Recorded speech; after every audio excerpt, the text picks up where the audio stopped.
Hello दोस्तों, आज हम फिर से आप लोगों के लिए लेकर के उपस्थित हुए हैं। शिक्षा मनोविज्ञान की विधियों में आप लोगों को हमने बताया था शिक्षा मनोविज्ञान की 3 विधियां होती हैं। ठीक, एक उसमें क्या होता है, निरीक्षण विधि क्या होती है, एक निरीक्षण विधि होती है, दूसरा हमने प्रयोगात्मक विधि बताई थी और तीसरी विधि हमने क्या बताई थी, विश्लेषणात्मक विधि बताई थी, विवरणात्मक विधि बताई थी। ठीक, तो उसमें हमने पहली विधि स्टार्ट की थी क्या, निरीक्षणात्मक विधि, ऑब्जर्वेशन मेथड, जिसमें ऑब्जर्व किया जाता है, किसी को समझा जाता है, देखा जाता है, परिस्थितियों का अध्ययन किया जाता है, उस चीज को हमने देखा। तो उसमें निरीक्षण विधि में हमने क्या किया कि परिस्थितिगत नान परिस्थितिगत किसी का निरीक्षण करना, किस परिस्थिति में किसका निरीक्षण हम कर रहे हैं, किसका ऑब्जर्वेशन कर रहे हैं, इस चीज को देखा गया। तो उसमें हमने पहला निरीक्षण विधि के अंतर्गत 2 पार्ट बताए थे। एक था क्या, अंतरदर्शन विधि, दूसरा था बहिर्दर्शन विधि। क्या दूसरा क्या था, बहिर्दर्शन विधि। आइए हम जानते हैं बहिर्दर्शन विधि क्या होती है। क्या आइए हम जानते हैं कि बहिर्दर्शन विधि क्या होती है। बहिर्दर्शन विधि कहा जाए तो किसी भी व्यक्ति या बालक का किसी अन्य व्यक्ति आबलिंग बालक के द्वारा उसके व्यवहार, किसको, उसके व्यवहार को समझना या जानना बहिर्दर्शन कहलाता है। बहिर्दर्शन होता है। मतलब अंतरदर्शन विधि क्या होता है, अंतरदर्शन विधि में बालक अपने आप के अपने व्यवहार को स्वयं अपनी आंतरिक परिस्थितियों से जानता है। और बहिर्दर्शन विधि क्या होता है, बहिर्दर्शन विधि में कि जैसे मान लीजिए एक बालक यहाँ, एक बालक यहाँ, ठीक, कुछ बालक यहाँ खेल रहे हैं, मान लीजिए कई सारे बालक खेल रहे हैं। अब इसमें A B C D E F कई बालक हैं। तो मान लीजिए हमें किसका, बी का जो है, बी के व्यवहार का आकलन करना है या निरीक्षण करना है।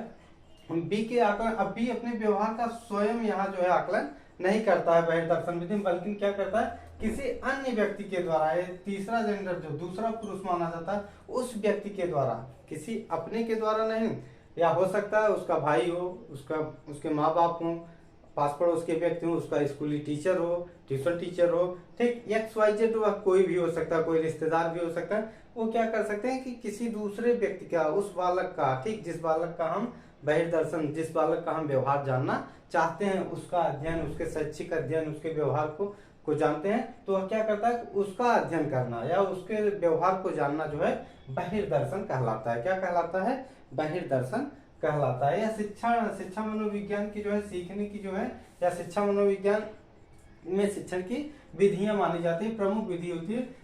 निरीक्षण विधि की दूसरी विधि है, दूसरी विधि में बहिर्दर्शन विधि जो है प्रमुख विधि मानी जाती है। इसलिए मानी जाती है क्योंकि यह किसी दूसरे व्यक्ति के द्वारा या किसी दूसरे व्यक्ति को जाना जाता है, उसके व्यवहार को जाना जाता है। अब बहिर्दर्शन विधि को हम वस्तुनिष्ठ आइए जानते हैं, अन्य नामों से भी जानते हैं। एक तो हम क्या जानते हैं, वस्तुनिष्ठ विधि, क्या, वस्तुनिष्ठ विधि भी कहते हैं, ठीक।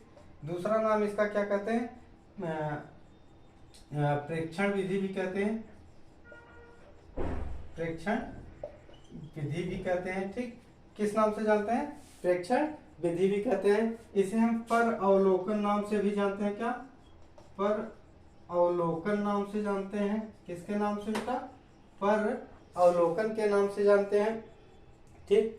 और एक नाम प्रेक्षण हो गया। प्रेक्षण का मतलब ही निरीक्षण होता है भाई, इसको एक ही बात का मुहावरा और पर्यायवाची शब्द जो होते हैं वही निरीक्षण विधि के नाम से भी कितने नामों से जानते हैं, इसको ऐसे ही पूछ लेगा। कभी कभी बहिर्दर्शन विधि को सीधा बहिर्दर्शन न दे करके क्या करेगा, इसके अन्य नामों में एक नाम तो वस्तुनिष्ठ विधि, दूसरा प्रेक्षण विधि, तीसरा निरीक्षण विधि, ठीक है, क्या, निरीक्षण विधि, ठीक, तीसरा पर अवलोकन मेथड, क्या, पर अवलोकन विधि।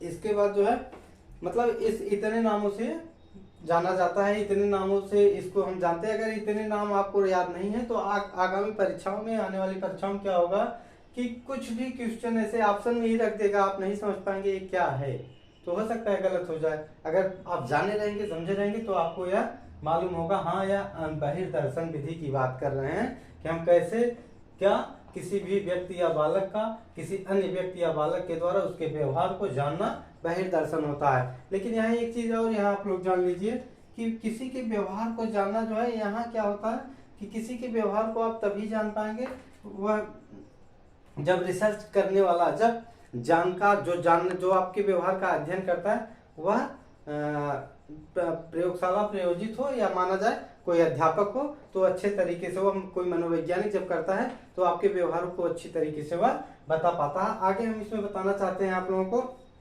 कि होता क्या है कि इसका मेन फैक्ट क्या है कि इसका जन्म जो है व्यवहारवाद, क्या व्यवहारवाद के जेबी वाटसन, क्या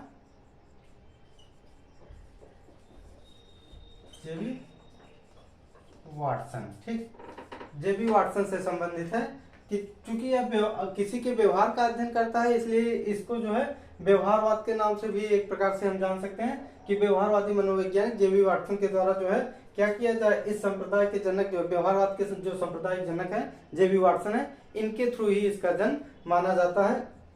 इसमें इन्होंने क्या किया कि मनोविज्ञान इसको कई रूपों में, कई भाषाओं में जो है परिभाषित करता है। परिभाषित करने के साथ साथ इस विधि का या निरीक्षण विधि का, प्रेक्षण विधि, वस्तुनिष्ठ विधि, परावलोकन विधि, ठीक है, इसका अध्ययन करता है। इसमें होता क्या है, बहिर्दर्शन विधि में ऊपर से थोड़ा सा मिटा के चलते हैं, थोड़ा सा और आपको बताते हैं कि इसमें जिनका अध्ययन किया जाता है वह प्रायः किसका किया जाता है, प्रायः चाहे वह शिशु हो, क्या है, शिशु हो गया, छोटा बालक हो गया, ठीक है, शिशु हो गए, बालक हो गए, किशोर हो गया, क्या किशोर, किशोर बालक हो गया, ठीक, प्रौढ़ हो गए, कौन कौन हो गया, प्रौढ़, प्रौढ़ मतलब वयस्क जो होते हैं उनको कहा जाता है प्रौढ़, ठीक। और कुछ समूह, क्या कुछ समूह भी होते हैं, इसमें समूह भी आता है, चाहे वह XYZ कोई भी समूह, उन समूहों का भी इसमें क्या किया जाता है कि इसमें बहिर्दर्शन विधि के द्वारा जो इनका अध्ययन किया जाता है, ठीक है। इसमें होता क्या है, दूसरी चीजें यहाँ मिटाने से अच्छा ऊपर ऊपर हम लिखते चलते हैं। इसमें होता क्या है, बहिर्दर्शन विधि में होता है कि अचेतन स्थिति, क्या अचेतन, अर्धचेतन, विकृत या विक्षिप्त, क्या विकृत या विक्षिप्त, ऐसे जो होते हैं विक्षिप्त अवस्थाओं के लोग जो होते हैं, विक्षिप्त अवस्थाओं का अध्ययन करना, इसमें किसका, सबसे पहली बात तो इसमें जो इसकी विशेषता मानी जाती है बहिर्दर्शन विधि की, तो किसका अध्ययन, छोटे बालकों का, शिशुओं का, प्रौढ़ों का, कुछ समूहों का जो है अध्ययन किया जाता है। उसके बाद अचेतन और चेतन, विकृत या विक्षिप्त अवस्थाओं का अध्ययन किया जाता है। लेकिन अध्ययन किसका किया जाता है, इसमें शैक्षिक अवस्थाओं का है बेटा किया जाता है, ठीक है, आपके व्यवहार में शैक्षिक व्यवहार, ठीक है, शैक्षिक व्यवहार या शैक्षिक अवस्था का अध्ययन किया जाता है, मेन यही होता है। इसके बाद अन्य व्यवहार का अध्ययन जो है बाय पार्ट होता है, पार्टिकल चीज होती है, उसको आप जैसे शैक्षिक व्यवहार का अध्ययन प्रथम होगा, उसके बाद का जो अध्ययन होता है वह आपका जो है एक शैक्षिक व्यवहार का अध्ययन मुख्य होता है, ठीक है। और वह क्या होता है, दूसरा अध्ययन जो अन्य भागों का करेंगे कि आप एक दूसरे के साथ कैसे मिल रहे हैं, कैसे जुड़ रहे हैं, मित्र मंडली कैसे बना रहे हैं, वह आपका जो है गौण होता है, क्या होता है, वह गौण होता है। इस चीज को ध्यान में कि आपका शैक्षिक व्यवहार, शिक्षा के क्षेत्र में शैक्षिक व्यवहार किस प्रकार से आप शिक्षित होकर के लोगों के साथ बिहेव कर पा रहे हैं। तो ये ऐसा क्वेश्चन कभी पूछा नहीं है, ना तो पूछता है, बस बुक में लिख दिया गया है, उसको जानना जरूरी होता है। तो इसलिए क्या दूसरी चीज क्या बताया गया, बालक, प्रौढ़, किशोर और किसका कुछ समूहों का अध्ययन किया जाता है। दूसरी चीज अचेतन और चेतन, विकृत या विक्षिप्त अवस्थाओं के बालकों का जो या लोगों का अध्ययन किया जाता है, ठीक। कहा जाता है कि जो होता है क्या, बहिर्दर्शन विधि में या अवलोकन विधि में या प्रेक्षण विधि में एक बालक के साथ कई बालकों का भी जो है अध्ययन किया जाता है, उसके व्यवहार को जाना जा सकता है। किसी एक बालक के साथ कई बालकों का भी एक ही साथ जो है अध्ययन एक लोग कर सकते हैं या देखा जा सकता है। ठीक है, लेकिन परिणाम जो है अपेक्षाकृत कुछ मिला जुला सा आता है। ठीक है, वो परिणाम क्या होता है, वस्तुनिष्ठ होता है, विश्वसनीय होता है और वैध होता है। इसका जो परिणाम आता है वह क्या होता है, नंबर 1 तो विश्वसनीय होता है, क्या होता है, विश्वसनीय होता है, वस्तुनिष्ठ होता है, क्या, वस्तुनिष्ठ होता है, इसलिए इसे वस्तुनिष्ठ भी कहते हैं, तथा वैध भी होता है। इसके परिणाम जो आते हैं बिल्कुल सही आते हैं, फैक्ट आते हैं, कोई इसमें बहुत गलत नहीं होता है। इसलिए नहीं होता क्योंकि जो व्यक्ति आपके व्यवहार का अध्ययन करता है वह आपके इर्द गिर्द कहीं इधर उधर जो है क्या होता है, घूमता फिरता रहता है। आपके वह क्लासरूम, चाहे वह क्लासरूम में हो, चाहे खेल के मैदान में हो, चाहे घर पर हो, ठीक है, उस सारे प्लेस पर जा करके आपके साथ, लेकिन आपको जो है क्या पता नहीं चलता है, क्या आपको पता नहीं चलता है कि हमारा बाह्य व्यवहार जो है क्या किया जा रहा है, उसका अध्ययन किया जा रहा है, उसको लिखा पढ़ा जा रहा है, कोई एक्नॉलेजमेंट उसका बना रहा है इस चीज को, कोई और मतलब जिसका होता है वह बालक पता नहीं पाता है। जैसे आपको बताते हैं, समूह में खेलते हुए खिलाड़ी, क्या, समूह में खेलते हुए खिलाड़ी, चाहे वह क्रिकेट मैच के हो, चाहे फुटबॉल के हो, चाहे वॉलीबॉल के हो, क्या होता है जब एक साथ कई खिलाड़ी एक साथ खेलते हैं तो उनका रिकॉर्ड देखा जाता है कि आप पर डे बाय डे किस प्रकार से मैच को खेल रहे हैं, गेम को किस प्रकार से आगे ले जाने की क्या आप में कलाएं हैं, आप में क्या शॉट्स हैं, फील्डिंग करने की क्या स्थिति है, ठीक है, बॉल फेंकने की क्या स्थिति, चाहे क्रिकेट का हो चाहे वॉलीबॉल को, आप कैसे कौन किस परिस्थिति में किस टाइप से खेलने का जो है अनुभव अपना लगा रहे हैं, अपनी परिस्थिति को किस प्रकार से आप जूझने की क्रिया कलाएं हैं आपके अंदर, ये सारी चीजें जो है क्या होती हैं, वह ऑब्जर्वेशन करता है, ऑब्जर्व करता है, आपको देखता है निरीक्षण करता है आपका।